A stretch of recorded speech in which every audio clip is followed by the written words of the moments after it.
ओकाई डावड़ा, जरा comment box में बताओ आज इस्यू आपा सीखा मुक्त पतन किन्ने कहवे। तो भौतिक विज्ञान में मुक्त पतन का आशय है केवल गुरुत्वीय बल के अधीन होने वाली गति।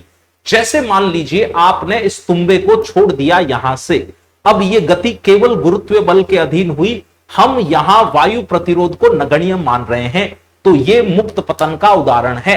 अगर तुम्बे को मैंने नीचे से ऊपर फेंका तो यह पूरी गति भी मुक्त पतन का उदाहरण है, क्योंकि यह गति गुरुत्व के अधीन ही हो रही है, वायु प्रतिरोध नगण्य। अच्छा, तुम्बे को ऐसे फेंका तो यह भी मुक्त पतन का ही उदाहरण है। तुम्बा ऐसे गया, यह मुक्त पतन का उदाहरण, चाहे तुम्बा ऐसे गया, यह भी मुक्त पतन का उदाहरण।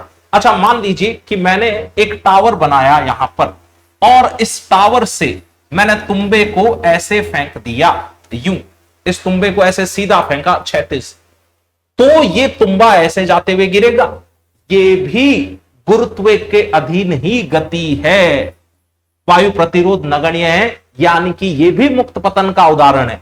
इसी टावर से तुम्बे को मैंने ऐसे फेंका होता, ऐसे यूं, तो ये तुम्बा ऐसे ऐसे ऐसे किसी पथ पर जाते हुए गिरता, ये भी मुक्त पतन का उदाहरण है। और इस टावर से अगर आपने इस तुम्बे को इधर की तरफ फेंका होता ऐसे, तो भी ये ऐसे जाते हुए गिरता, ये भी मुक्त पतन का उदाहरण होता।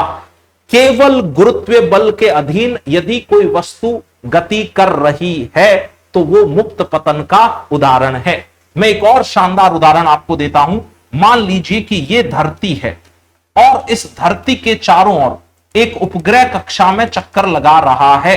सोच के बताइए कि क्या यह उपग्रह की गति मुक्त पतन का उदाहरण है? तो इसका जवाब है हां, क्योंकि यह केवल गुरुत्वीय बलों के प्रभाव में ही गति कर रहा है।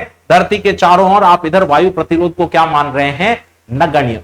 तो मुक्त पतन की फिजिक्स में बेहतरीन परिभाषा जो एनसीईआरटी बुक ने लिखी वो ये है कि केवल गुरुत्वीय बलों के अधीन अगर गति हो रही हो तो वो कहलाता है मुक्त पतन।